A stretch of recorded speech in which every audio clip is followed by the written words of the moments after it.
Hello, students. Welcome to online classes. Hope you all are safe. Let me start the lecture. Today we are going to talk about Vachikarana concept in Ayurveda.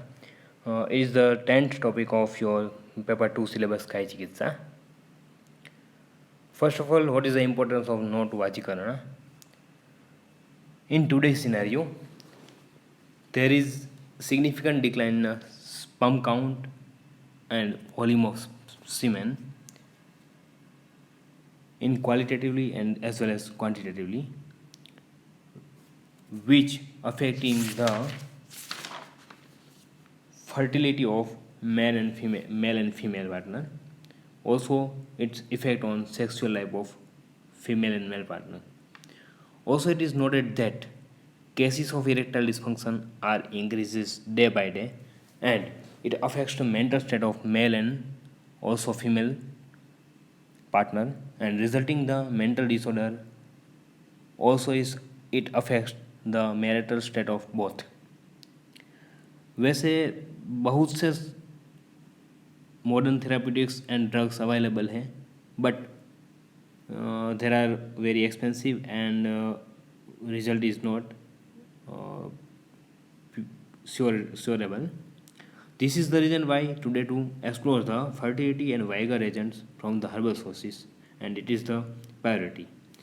And it's our pride that Ayurveda classics describe this type of medicine very descriptively.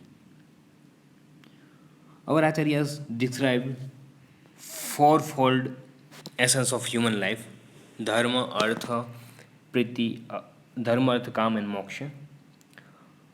These four are mool of arogyas. Also, dharma, artha, priti, and yas are based on offspring. Also, Acharya told that only not it should not aim just for having offspring, but सुदेव सुप्रचारा means कि सिर्फ संतान प्राप्ति होना ही उचित नहीं है, उसके साथ ही जो संतान प्राप्ति हो health mentally and physically healthy हो वो भी बहुत ज़रूरी है. This is the aim of वाजीकरणा medicines. Acharyas described definition of Vachikarana. Acharya Charak mainly described on the basis of sexual act, and Acharya Susrut mainly described on the basis of Sukra and its purity or treatment aspect. Vachikarana is one of the branch of Ayurveda which deal with the preservation and amplification of sexual potency of a healthy man and conception of healthy progeny, as well as management of defective semen, disturbed sexual potency, and spermatogenesis, along with treatment of semen-related disorder in men. Now, who is the eligible for Vachikarana? According to classics, it is not applicable for the Atibal and Ativrit. Means it is applicable on Yovanavastha. Also, it is preferable for the consumed by जितेंद्रिय और आत्मवान पुरुष. ये इसके पीछे यही reason है कि जो वाजिकरण ड्रग एडमिनिस्ट्रेशन होती है उसके पहले पूरे बॉडी का प्योरीफिकेशन मानी पंचकर्म होना बहुत ज़रूरी है, जो कि एक जितेंद्रिय और आत्मवान पुरुष ही वो पंचकर्म में होने वाली सारी परहेजों को फॉलो कर सकता है. Also, who have sexual weakness and also who have desire for the healthy child, they eligible for the Vachikarana drug administration. There are benefits of Vachikarana dravyas like Uttam Santanor Prapti, for the Tushti Pushti of Purush, for increase the time of coital act, for Shradhya Sampraharsh of female partner, well mentioned by our Acharyas. Some factors influences the sexual desire. First of all, Porus Bhav. उसमें निर्व्याधि, Jehovah and संकल्प. निर्व्याधि का तात्पर्य यह है कि पुरुष है वो स्वस्थ होना चाहिए, क्योंकि अभी के रिसेंट सिनेरियो में देखा जाए तो जो डायबिटिक पेशेंट होते हैं उनको थोड़े टाइम के बाद इरेक्टाइल डिस्फंक्शन की समस्या उत्पन्न होती है, इसलिए निर्व्याधि कहा गया है. क्रियाभाव. वाजिकरण सेक्सुअल एक्ट में इन्वॉल्व होने से पहले घृत, क्षीर, मिल्क युक्त डाइट लेना चाहिए. अभ्यंग, उत्सादन, स्नान, सुगंधित वस्त्रमाला धारण आदि सेक्सुअल डिज़ायर को इन्हांस करता है, इसलिए ऐसी क्रियाओं का प्रादुर्भाव करना चाहिए। मनोभाव, हर्षण मनः, जो क्रियाएं मन को हर्ष उत्पन्न कर सके वो सारी सेक्सुअल डिज़ायर को एनहांस करने वाली होती हैं। ऋतुभाव, आचार्य ने पर्टिकुलर ऋतु में फ्रीक्वेंसी ऑफ कोइटल एक्ट का वर्णन किया है। जैसे ग्रीष्म ऋतु में टेम्परेचर हॉट होता है और सूटेबल नहीं होती है, सो 15 दिन में एक बार सेक्सुअल कोइटल एक्ट करना चाहिए। वसंत एवं शरद ऋतु में बैलेंस्ड एटमोसफियर होता है, सो 3 डेज में एक बार। और शिशिर और हेमंत ऋतु में कोल्ड एटमोसफियर होता है, तो as per wish coital act frequency करनी चाहिए। स्त्री भाव, ये बहुत इंपॉर्टेंट है। आयुर्वेदा में स्त्री को वाजीकरण में श्रेष्ठ माना गया है, क्योंकि स्त्री आश्रित इंद्रियार्थ होते हैं। इंद्रियार्थ मानी शब्द, स्पर्श, रूप, रस, गंध। शब्द तो फीमेल का जो बोलने की हाव भाव है और जो स्वर है वो अट्रैक्टिव होता है। स्पर्श, male attraction, opposite sex attraction. रूप, नेचुरली मेल से फीमेल ज़्यादा अट्रैक्टिव होती है। गंध, मेल के लिए प्लीजेंट स्मेल नेचुरली फीमेल में होती है। ऑल्सो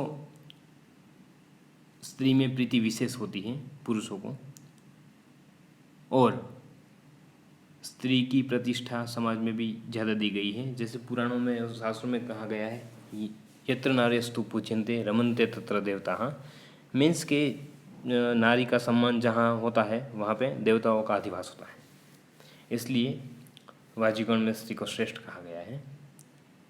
वाजीकरण ड्रग्स की प्रॉपर्टी आचार्यों ने डिस्क्राइब की है। द्रव्यास दैट हैव प्रॉपर्टीज ऑफ मधुर, स्निग्ध, जीवनीय, बृहण, गुरु and pleasant the mind is the वाजीकरण द्रव्यास। कुछ फैक्टर है जो सेक्सुअल एक्ट मैकेनिज्म को इन्वॉल्व भी करते हैं और अफेक्ट भी करते हैं, जैसे कि ध्वज रिद्धि, शुक्र गुण और शुक्र स्थिति। ध्वज Riddhi, adequate erection and its retention responsible for facilitating the deposition of semen high up in the vagina। अगर इसमें कहीं इंटरप्ट होता है तो ध्वज भंग नाम का डिसीज होता है। शुक्र गुण, आचार्यों ने बहल, मधुर, स्निग्ध, अविस्त्र, गुरु ये सारे शुक्र के गुण दिए हैं। अगर किसी भी दोष से शुक्र अफेक्ट होता है तो फैनिल, तनु, रुक्ष, विवर्ण, पुति, पिछिल, अवसादी आदि दोष उत्पन्न होते हैं, जो कि आगे जाके इनफर्टिलिटी प्रोड्यूस कर सकते हैं। शुक्र स्तुतिकर भाव, हर्ष, तर्ष, सार, पैशल्य, गौरव, अनुप्रवण भाव एक्स्ट्रा शुक्र स्तुतिकर भाव हैं। इसमें कहीं इंटरप्शन होता है तो शुक्र अवेग, शुक्र अतिवेग, शीघ्र विमुचन मानी premature education like conditions etcetera produce होता है। आचार्यों ने वाजीकरण द्रव्यों को 3 कैटेगरी में क्लासिफाई किया है, शुक्र प्रवर्तक, शुक्र जनक एंड शुक्र प्रवर्तक जनक बोथ। शुक्र प्रवर्तक which initiate the enhanced spermatogenesis and nourishment of उत्तरोत्तर रस टू शुक्र धातु लाइक माउस, घृत, अश्वगंधा। शुक्र प्रवर्तक which causes proper ejaculation of semen, for example संकल्प, उच्छटा, बृहति, शतावरी लाइक ड्रग्स। एंड बोथ शुक्र प्रवर्तक एंड जनक which perform both the activity above said, like initiate, enhance of spermatogenesis and also causes the proper ejaculation of semen. Example like घृत, क्षीर, मांस, बलातक फल, मजा एक्सेट्रा। लास्टली वाजीकरण ड्रग सेवन करने से पहले पूरे बॉडी का प्योरीफिकेशन होना जरूरी है और शास्त्रोक्त पंचकर्म करना बहुत ही जरूरी है, तभी उस ड्रग की अच्छी इफेक्ट आती है। Also, the Vajikaran formulations intake should be preceded with food consist of milk and boiled rice and meat soup.